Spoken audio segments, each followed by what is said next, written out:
तो आज आम देखमा प्रमुख सोसाइटी आउ प्रमुख सभा माने किए प्रतिष्ठा करथिले। तो एसआईटी सोसाइटी किए करथिले विलियम जोन्स करथिले केते मसिया रे 1784 रे करथिले। आदिम सभा किए करथिले राजा राममोहन राय करथिले 1815 रे करथिले। राजा राममोहन राय आउ काना करथिले राजा राममोहन राय 1828 रे ब्रह्म समाज रो प्रतिष्ठा करथिले।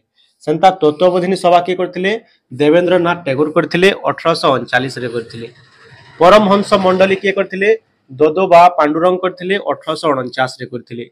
वेद महासभा करथिले किए 1864 रे करथिले केशव चंद्र सेन करथिले। प्रार्थना समाज किए करथिले 1867 रे करथिले आत्मा राउंड पांडुरंग करथिले। सेंता सद्य शोधक समाज 1873 रे करथिले ज्योतिबा फुले। थियोसॉफिकल सोसाइटी किए करथिले 1875 रे मैडम बालाबास्की करथिले। सेंता तमर आर्य समाज रो प्रतिष्ठा 1875 रे दयानंद सरस्वती करथिले। आपण माने कमेंट कहबे रामकृष्ण मिशन किए प्रतिष्ठा करथिले आ केबे करथिले। इनफॉरमेशन जदि भल लागला निश्चित भाव में कमेंट करबे तार सहित चैनल के सब्सक्राइब कर देबे। धन्यवाद।